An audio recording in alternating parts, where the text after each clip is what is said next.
पर अपनी पत्रकार वार्ता को संबोधित करें।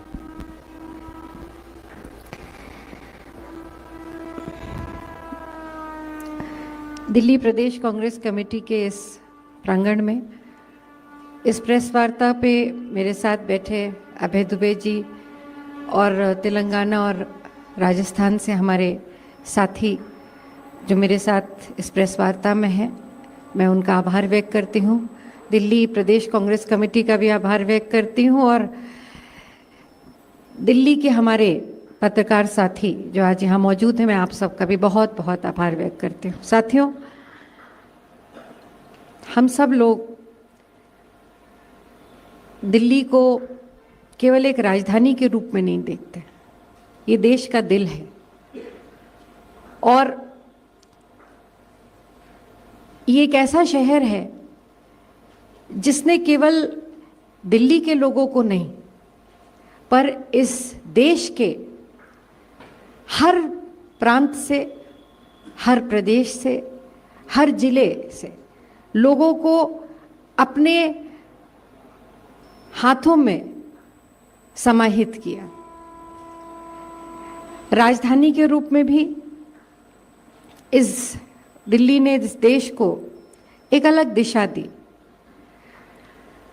मगर आज दुर्भाग्य की बात है कि जो दिल्ली इस देश की राजधानी है, आज बदहाली की वजह से, और बदहाली किसी के एक की वजह से नहीं, दो पार्टियों के झगड़ों से, उनकी खींचतान से आज दिल्ली पूरी तरह से बेबस हो चुकी है।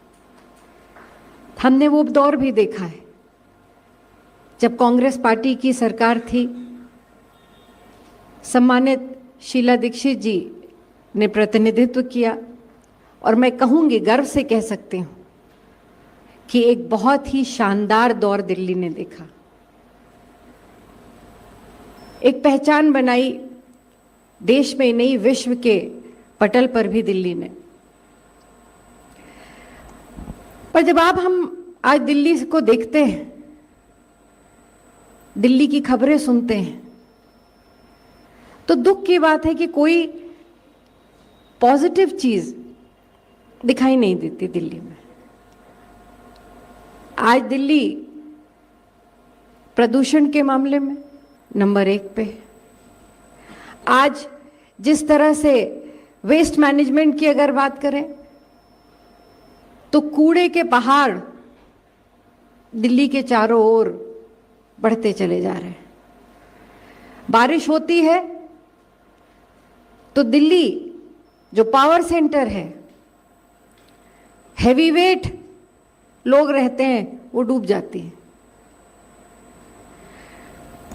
अस्पतालों का मंजर ये है, कई खबरें आप साथियों की देखी कि किस तरह से दिल्ली की सड़कों पर जो इलाज कराने आते हैं दूर दूर से, देश के कोने कोने से लोग, चाहे वो एम्स हो, राम मनोहर लोहिया अस्पताल हो, सड़कों पर पड़े होने पे मजबूर है। इंफ्रास्ट्रक्चर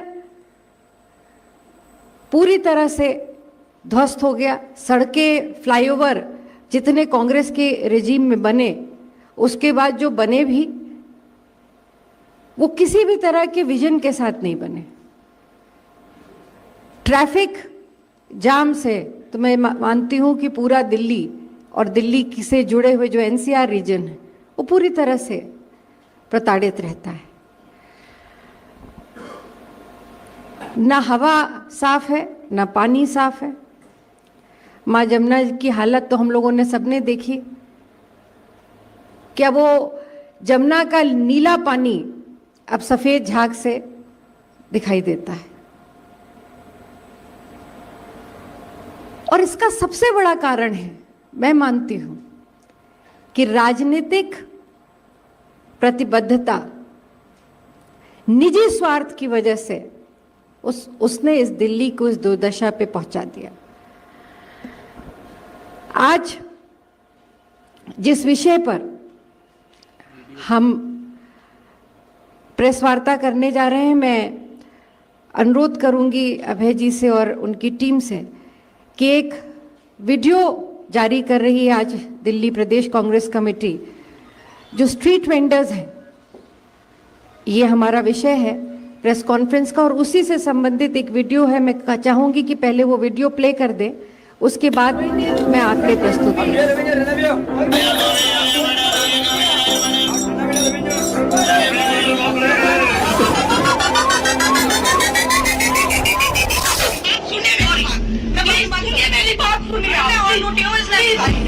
सर आप पे नोटिस है मेरी दुकान हटाने का, पहले बता दो।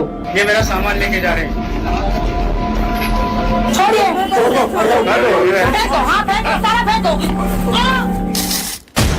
हम अपनी हर दिन की आवश्यकताओं की पूर्ति के लिए किसी न किसी रूप में सड़क किनारे या गली मोहल्लों में लगी इस तरह की रेडी पटरी की दुकानों पर निर्भर होते हैं। ये गरीब लोग सर्दी, गर्मी, बरसात समेत हर मौसम की मार झेलकर हमारा जीवन आसान बनाते हैं, लेकिन इनका खुद का जीवन देखिए कितने कष्टों और संघर्षों से भरा होता है। आप कह लो देश में राम राज आया है, मोदी जी देश का गरीब भूखा मर रहा है। कुछ लोग खड़े हो जाएंगे, भाई रेडी जमा करो इस लेडीज की, हम किससे पाले अपने बच्चे। कमेटी वाले आते हैं हमें भगा देते हैं, मानते हैं कि कुछ देर तो लगने देंगे। हमारे साथ कितना दुर्व्यवहार हुआ है, पर इस चीज को सुनने वाला कोई नहीं। 2000 रुपए की रेडी का 5-5 10,000 रुपए का चालान किया जाता है। पैसे भी दे दिया गया और कल बार टेबल के नीचे से 700 रुपया भी चाहिए इनको। पुलिस वाले आते हैं, जो थोड़े बहुत कमाई होती है वो लेके चले जाते हैं, तो यह घर का गुजारा भी पूरा नहीं होता। कांग्रेस पार्टी ने इनके अधिकारों की रक्षा के लिए और इन्हें न्याय दिलाने के लिए 2014 में रेडी पटरी आजीविका संरक्षण कानून बनाया था। रेडी वाले, पटरी वाले, इनको मैं आज बहुत बधाई देना चाहता हूं क्योंकि इनका बिल पास हुआ है और इनको अधिकार मिला है। यदि इस कानून को ढंग से लागू किया जाता तो न सिर्फ इनकी आजीविका सुरक्षित रहती, बल्कि इनका जीवन स्तर भी ऊपर उठता। आप मेरे को ये बताएं कि मैं किससे भीख मांगने जाऊँ? अब दर बदर का भिखारी बन गया, मैं कहाँ जाऊँ, किसके दरबार जाऊँ? बोले तो बोले, क्या करे तो करे क्या। लेकिन आज दिल्ली सरकार और केंद्र सरकार दोनों ने इन्हें इनके हाल पर छोड़ दिया है। पुलिस से लेकर एमसीडी तक लोग इन्हें इनकी जगह से हटा देते हैं।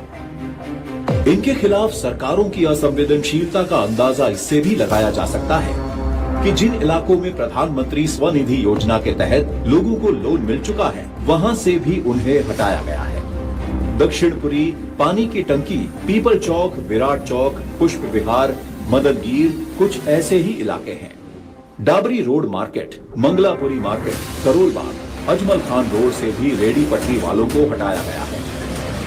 यदि ये अपनी दुकान लगाते भी हैं, तो पुलिस, लोकल बॉडी और अन्य एजेंसियों द्वारा इनसे पैसे लिए जाते हैं।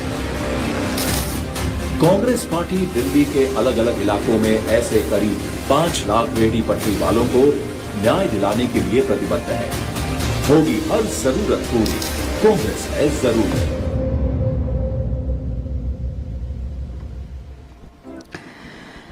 धन्यवाद। मैं अब आपसे कुछ आंकड़े और कुछ सत्यता आपके सामने साझा करना चाहती हूँ। साथियों, ये जो रेडी पटरी वाले हैं, ये वो लोग हैं जो अपने परिवार का भरण पोषण करने के लिए दिल्ली में, दिल्ली के आसपास और यहाँ तक कि देश के कई सारे राज्यों के कोने कोने से जो गरीब आदमी अपने परिवार के लिए 2 पैसे कमाने के लिए आता है, एक छोटी सी दुकान रखकर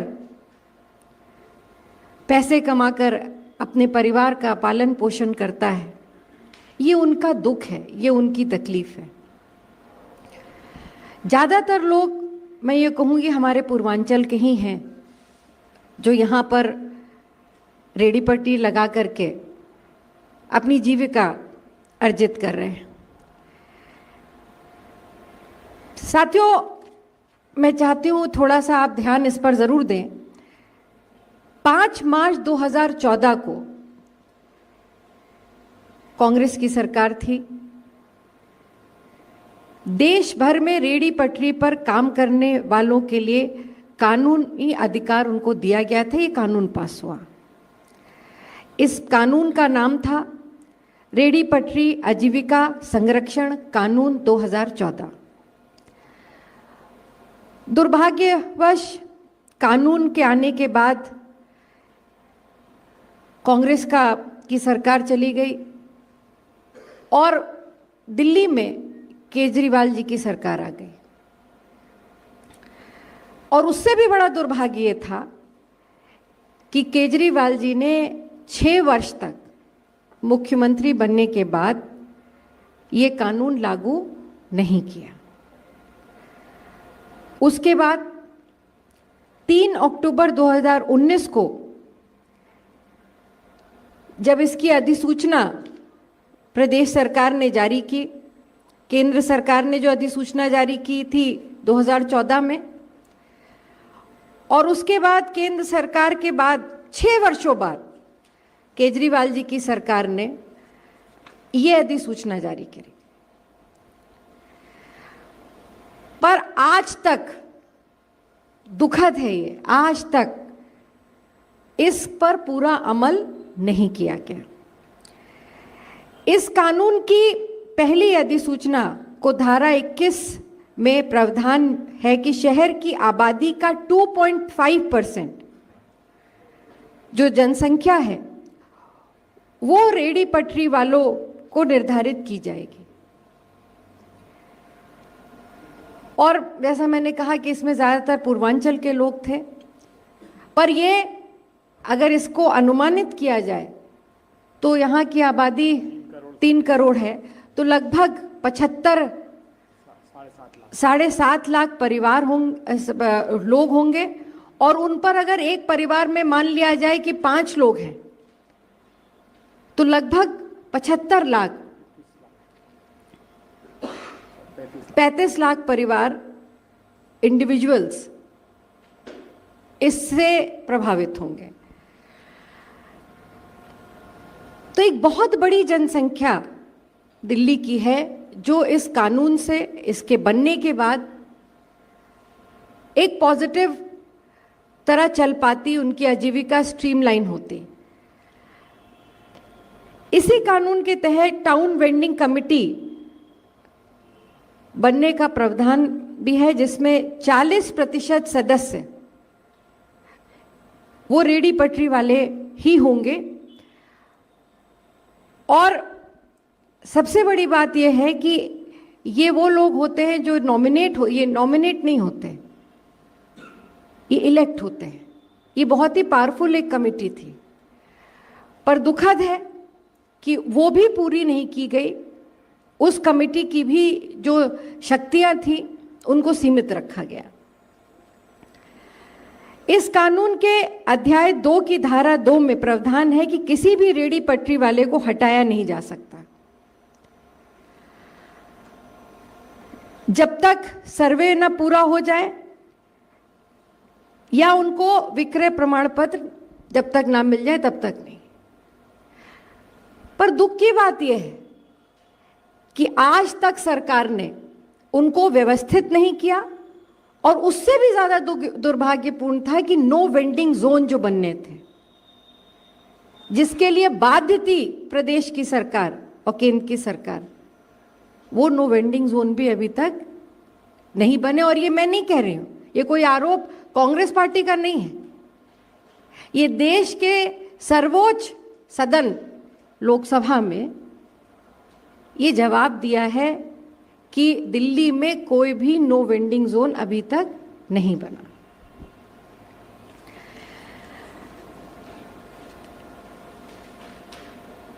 जैसा कि आपने वीडियो में भी देखा कि भारत सरकार एक योजना लेकर के आई जिसमें रेडी पटरी वालों को प्रधानमंत्री द्वारा एक स्कीम के अंतर्गत कुछ लोन दिया जाएगा। पर मैं ये जानना चाहती हूँ कि एक तरफ तो आपने एक गरीब आदमी को लोन तो दे दिया, पर वो लोन वापस कैसे करेगा?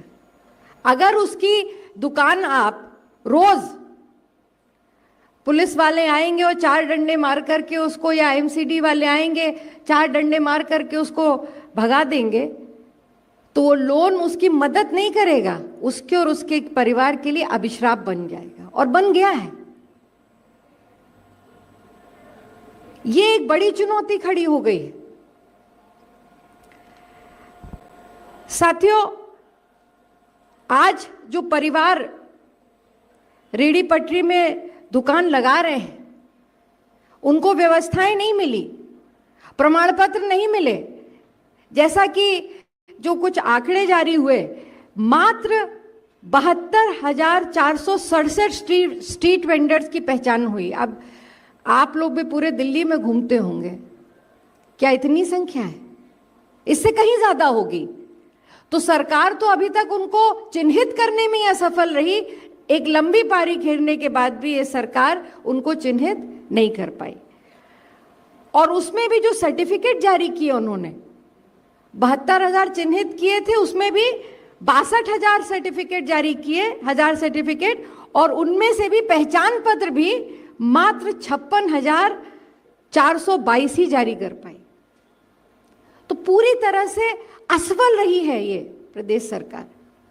अपनी नीति के खिलाफ अपनी नीति को ना लागू करा पाना, ये मैं मानती हूं किसी भी सरकार की सबसे बड़ी विफलता है। मैं आप सबसे जो एक समस्या, राहुल जी से भी एक मिले थे बहुत सारे स्ट्रीट वेंडर्स, हम लोग भी जब प्रचार में गए, कांग्रेस के लोग जा रहे हैं, तो जो एक समस्या और सबसे बड़ी आ गई, वो बताते हैं अपनी पीड़ा कि एक तो उनके ऊपर ये पॉलिसी उनको नहीं मिला, उनका व्यवस्था नहीं सरकार करा पाई, और जो सबसे बड़ी समस्या वो बता रहे हैं कि एक्सटॉर्शन और एक्सप्लॉयटेशन, पूरी तरह से शोषण हो रहा है स्ट्रीट वेंडर्स का। उनको दुकान लगाने को यदि नहीं दी जाती है, और अगर उनको मिलती भी है दुकान लगाने को, तो उनके ऊपर एक्सटॉर्शन, चाहे वो सरकारी कर्मचारी हो या लोकल लोग हो, वो पूरी तरह से एक्सप्लॉयट एक्सटॉर्शन का ये धंधा चल रहा है, और सरकार इस पर मौन है। अब ये जो नूरा कुश्ती है कि आप कहेगी कि यहाँ पे पुलिस जो है वो केंद्र सरकार की है, केंद्र सरकार करेगी, कहती है कि प्रदेश सरकार असफल है, कमजोर है, इसलिए वो करा नहीं पा रही। तो ये नूरा कुश्ती उनके बीच में, और अगर इसका नुकसान कोई उठा रहा है तो हमारा गरीब आदमी जो 2 वक्त की रोटी कमाने के लिए संघर्ष कर रहा है। मैं आप सबसे इतना ही कहूंगी साथियों कि आम आदमी पार्टी केवल नाम लिख देने से आम आदमी नहीं बन जाती। आम लोगों की सोच को अपने साथ आत्मसात करने से, और यही मुझे तो याद आता है वो आंदोलन, जिस पार्टी का जन्म इसीलिए ये कह करके हुआ हो, वो अपने उद्देश्य से, अपने लक्ष्य से पूरी तरह से भटक चुके हैं। मुझे तो हंसी आती है कि जब 2014 में एक नेता आए थे दिल्ली, वो खासा करते थे, पर जब दिल्ली खुशहाल थी, आज पूरी दिल्ली खास रही है और नेता खुशहाल है। तो बहुत दुखद है। दिल्ली के 35 लाख की जो जनसंख्या है, जो स्ट्रीट वेंडर्स हैं, किस तरह से केंद्र सरकार और प्रदेश सरकार की विफलता के कारण उनके पेट पर जो लात पड़ी है, उनकी तकलीफें, उनका दुख आज सरकार नहीं देख पा रही है। पूरी तरह से केंद्र सरकार और प्रदेश सरकार विफल हो चुकी है। पर यह हमारा वादा है कि जो कानून कांग्रेस पार्टी ने 2014 में जो हम लाए थे, हमारी सरकार बनेगी तो हम उसको पूरी तरह से लागू करेंगे और स्ट्रीट वेंडर्स को उनका अधिकार देंगे। बहुत बहुत धन्यवाद साथियों, आप आए इस प्रेस वार्ता में। अगर कोई सवाल है तो आप पूछ सकते हैं।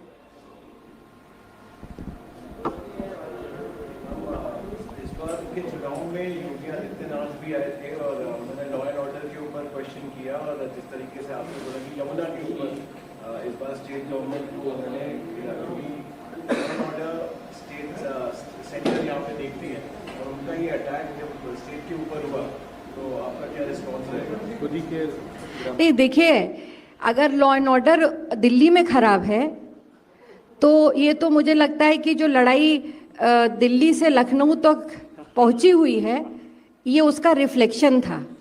ये तो अपने ही सरकार पर सवाल उठा रहे, अपने ही गृह मंत्री पे सरकार उठा। आखिर दिल्ली का जो लॉ एंड ऑर्डर है वो किसके अधीन है?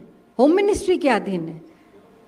तो मुझे लगता है जो ये सुनते हैं कहीं कहीं उड़ती खबर कि सब कुछ ठीक नहीं है, ये सुन करके तो लगता है कि वाकई सब कुछ ठीक नहीं है।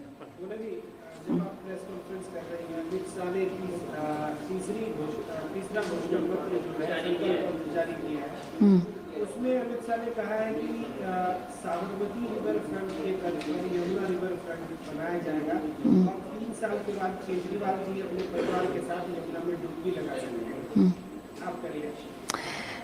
देखिए, यमुना तो दिल्ली में बहुत निरंतर बहती चल रही है। आखिर ये पॉलिसी बनी क्यों नहीं? जिस तरह से लगातार यमुना नदी में पोल्यूशन की वजह से जो उसका स्तर है वो मतलब ड्रिंकेबल वाटर नहीं है। ड्रिंकेबल तो छोड़ दीजिए कि आज वहाँ का पानी स्पर्श करने योग्य भी नहीं है। तो ये एक बड़ी चीज़ है। और जिस तरह से मैं तो ये कहूँगी कि उन्होंने तो इसके पहले भी घोषणा पत्र किए थे, पिछली बार भी किए थे, उसके पहले भी किए थे।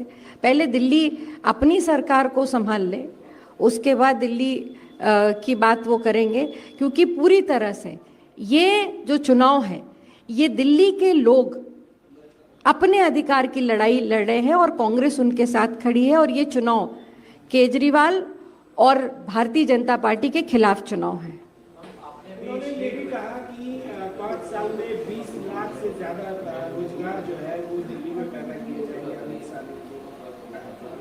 पहले जो जिनके रोजगार जो चले गए हैं, जो रोजगार चले गए हैं दिल्ली में, बहुत सारे साथी क्योंकि पूर्वांचल के हैं, मेरे क्षेत्र के भी यहाँ पे लोग हैं, उनकी नौकरियां चली गई और वो नौकरियां चल करके वो वापस गांव में आके खेती करने लगे। तो जो उनकी सरकार में पहले नौकरियां गई हैं उसको नियंत्रित कर लें वो पहले। आपने अभी स्ट्रीट वेंडर्स की बात करी, जो लोग यहाँ पे रहते हैं उनको हम अनऑथराइज्ड कॉलोनीज बोलते हैं, 10 के ऊपर दिल्ली में है।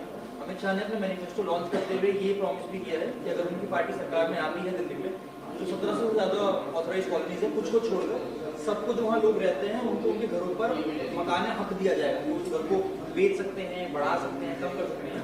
कांग्रेस इसको किस तरह से देख रही है?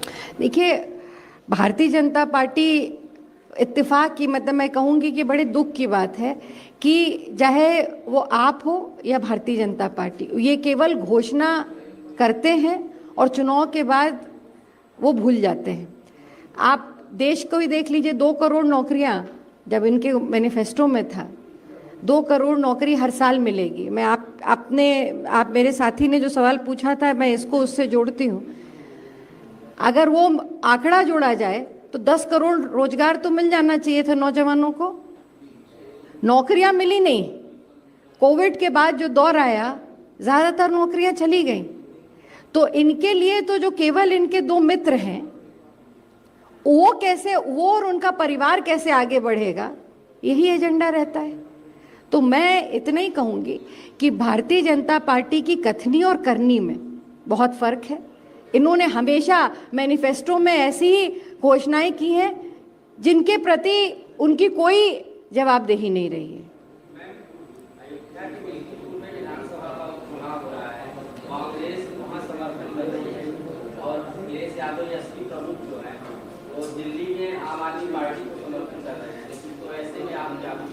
इसमें कहना क्या है, हमारा समर्थन जो हमने वायदा किया था, गठबंधन धर्म कांग्रेस पार्टी ने हमेशा निभाया है। हमने वादा उस वक्त ये निर्णय किया था पार्टी ने कि हम बाई इलेक्शन नहीं लड़ेंगे और बाई इलेक्शन में हम समाजवादी पार्टी के कैंडिडेट्स को समर्थन देंगे। इसके पहले भी जो 9 चुनाव हुए बाई इलेक्शन, उसमें हमने उनको समर्थन दिया और ये 10वां चुनाव है बाई इलेक्शन जो होने जा रहा है, वहाँ पे भी हम समर्थन करेंगे। और मैं आपको बता दूं कि जिन्होंने एक गाना चलता था, मैं तो हिंदू सनातन धर्म से आई हूँ और आस्था रखती हूँ, उसमें बहुत पूजा पाठ करती हूँ।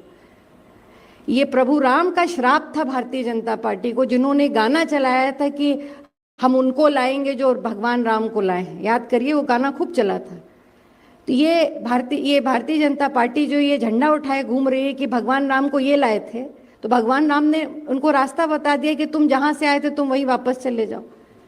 केवल अयोध्या नहीं, शायद आप लोगों को जानकारी ना हो, पर अयोध्या से चित्रकूट तक जो राम वन गमन पथ था, उसमें जितनी भी पार्लियामेंट पढ़ते थे वो भारतीय जनता पार्टी सारे हार गई पार्लियामेंट के चुनाव में। ये प्रभु राम के साथ जिन्होंने प्रभु राम को व्यापार बनाया, ये दंड दिया था प्रभु राम ने। तो अभी जो वहाँ का बाई इलेक्शन है, मुझे भरोसा है कि वो आशीर्वाद प्रभु राम का हमारे साथ रहेगा।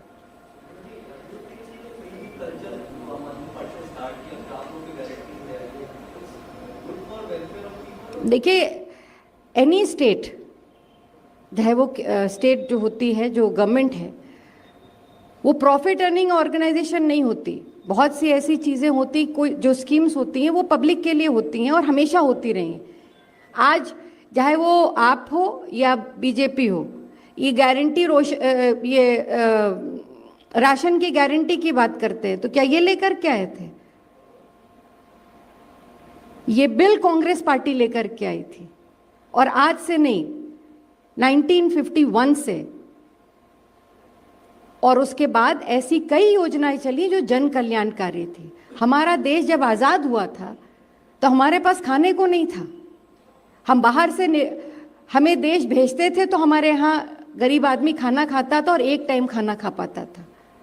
आज राशन की गारंटी जो इंदिरा गांधी जी ने शुरू की थी, जवाहरलाल नेहरू जी ने बहुत सारी स्कीम शुरू की थी, लाल बहादुर शास्त्री जी ने की थी, और उसके बाद right to food, right to education, ये कांग्रेस पार्टी की देन है। और मैं आज आपसे कहना चाहती हूँ कि जो कांग्रेस ने अपना घोषणा की है, चाहे वो राशन की गारंटी की करी हो या सिलेंडर के लिए कहा हो, हमने पहले भी ये किया है और हम आगे भी करेंगे। ये हमारी जिम्मेदारी है। पूरी जिम्मेदारी के साथ मैं इस मंच से कहना चाहती हूँ कि ये गारंटी जो हमने वायदा किया है, ये वायदा नहीं है, ये हमारा संकल्प पत्र, और हम वचनबद्ध हैं इसको पूरा करने के लिए। Thank you. Thank you. We all request you for